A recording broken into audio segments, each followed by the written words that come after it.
I never thought I would find myself caught up in neighborhood drama. I'm an architect who works from home, keeps to himself, and follows the rules. But everything changed when Deborah Winters took over as president of our Oak Ridge Estates Homeowners Association, HOA. While folks called her Deborah to her face, her true name was Karen behind closed doors. She embodied every stereotype of an entitled, rule-obsessed neighbor that turned suburban living into a nightmare. When I bought my craftsman-style home 3 years back, the previous HOA president was a retired judge known for running meetings fairly and efficiently. Once he moved to Florida last year, that's when Deborah saw her chance. She campaigned vigorously, promising to restore property values and enforce standards. What that really meant was launching a reign of terror over our once quiet community. It began with daily violation notices for the most minor infractions. Mrs. Chin down the street got fined for having her garbage can visible from the sidewalk an hour after collection. The Johnsons received a warning because their holiday lights stayed up 3 days past the January 5th deadline. But I somehow managed to evade her radar for months, strictly adhering to every ridiculous rule outlined in our 32-page covenant. That was until spring arrived. I had a lovely maple tree in my backyard, planted long before I bought the house, perfectly positioned to provide shade for my home office during those hot summer afternoons. According to my property survey, it was clearly within my property line, about 4 feet from the fence I shared with Deborah. One Saturday morning, while sketching designs at my desk, I heard an unfamiliar mechanical sound from my backyard. I rushed to the window to see a sight I couldn't believe. There was Deborah directing 2 men wielding chainsaws as they began cutting limbs from my beloved maple tree. I nearly dropped my coffee cup as I dashed outside. "What do you think you're doing to my tree?" I yelled. Deborah turned towards me, not even vaguely surprised to see me. Wearing oversized designer sunglasses, despite the overcast day, and clutching a clipboard, she looked less like a neighbor and more like a conductor running an orchestra, or rather, orchestrating tree destruction. "Oh, good morning." The branches are extending over the property line and dropping sap on my new patio furniture. The HOA bylaws clearly state in Section 12, Paragraph 4, that no foliage shall encroach on neighboring properties. That may have been true, but she had no right to enter my property and start cutting without my permission. "That's trespassing," I replied.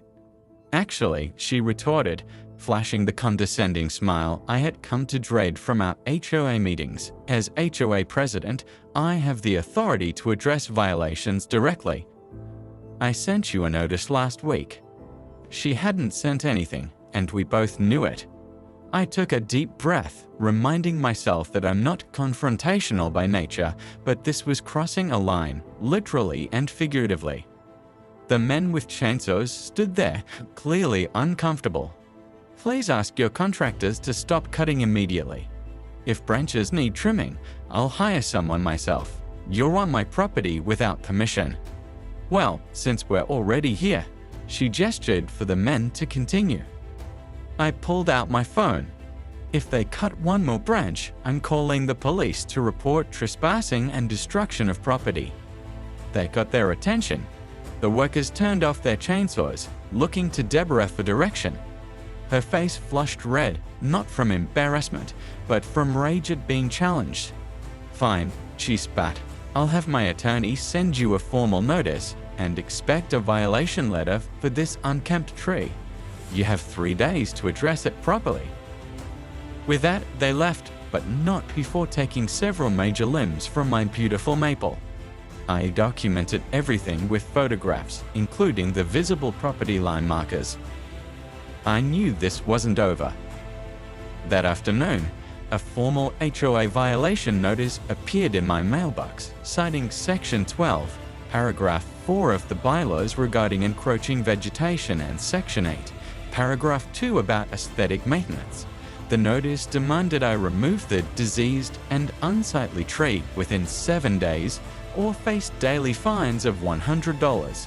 The tree wasn't diseased at all. It was healthy and thriving, More importantly, it was my tree on my property. It was time to fight back, but wisely. I contacted an arborist to assess the tree's health. As expected, he provided documentation confirming that the maple was in perfect condition, albeit now unbalanced due to the unauthorized trimming. Next, I combed through our HOA bylaws. While there were rules about vegetation crossing property lines, nothing prohibited a healthy tree within one's own yard. Most critically, I discovered that any HOA board member with a personal interest in a dispute must recuse themselves from enforcement actions.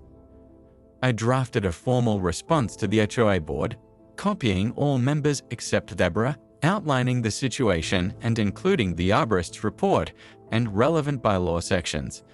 I remained professional but firm. To my surprise, several board members reached out privately, apologizing for the situation.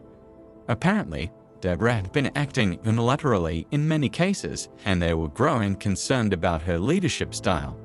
They assured me no action would be taken regarding my tree. I thought that would be the end of it, but I was wrong. 3 days later, I had to visit a client's construction site. I left early in the morning and returned around 2:00 p.m. As I turned onto our street, I noticed unusual activity near my house. A truck from Karen's cut-rate tray service was parked in front, and to my horror, I saw men with chainsaws. Again, but this time they weren't just trimming branches, they were cutting down my entire maple tree. I slammed on my brakes and jumped out of my car. Deborah stood there in her designer workout clothes, supervising the operation with a satisfied smirk. Her pride and joy, her shiny red convertible, was parked directly across the street, presumably so she could watch the spectacle unfold. "Stop! Stop right now!" I shouted, rushing toward the workers. The men paused, chainsaws still roaring. Deborah stepped forward, holding a document. "I have authorization from the HOA to remove this hazardous tree," she asserted smugly. "It's a safety issue, and safety concerns don't require homeowner permission for immediate action." I snatched the paper from her hand. It was on HOA letterhead, but with only her signature. It lacked the required 3 board member signatures for emergency actions. Besides, the safety hazard claim was utterly fabricated. "This is forged, and you know it. Tell them to stop immediately or I'll call the police." "They're almost done anyway," she shrugged. "The tree is compromised from the earlier trimming and could fall at any moment." Of course, it was compromised only because she had ordered the improper trimming in the first place. The workers looked uncertain now, glancing between us. "Guys, this woman does not have legal authority to remove my tree. If you continue, you'll be liable for damages along with her. I have documentation proving this tree is healthy and on my property." One of the workers finally shut off his chainsaw. "Ma'am, you told us you had the homeowner's permission and proper authorization." Deborah's face contorted with anger. "I am the authorization. I'm the HOA president." Right then, my phone rang. It was Michael, one of the board members. "Hey, I just got a concerning call from Lisa across the street. Is someone cutting down your tree?" "Yes, Deborah brought a crew and they've already cut through most of the trunk." He paused. "We never approved that." "Hold on, I'm calling the others and heading over." I glanced back at Deborah just as the tree service workers began packing up their equipment, likely realizing the gravity of the situation. But it was too late for my maple. They'd already cut through about 80% of the trunk. "You're making a big mistake," Deborah hissed, her face flushed with indignation. "This neighborhood has standards to maintain." "No," I replied coldly.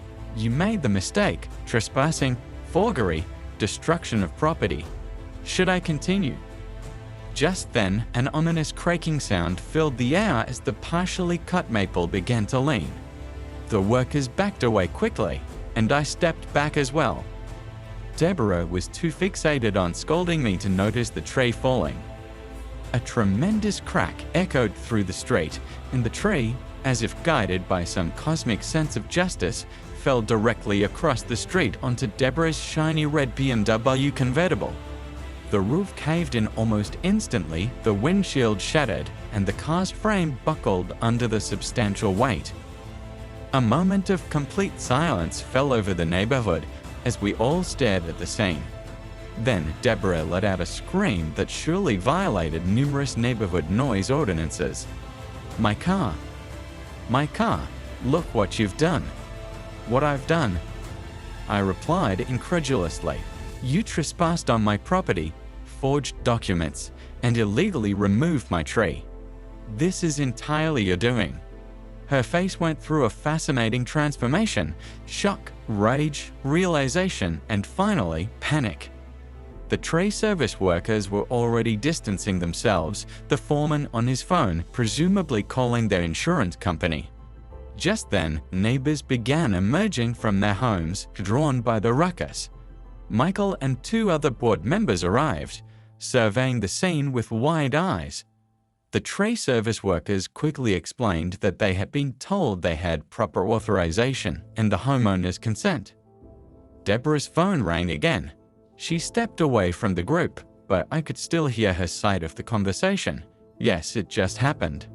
They destroyed my car. No, technically I didn't have written permission, but as HOA president, I have the authority to.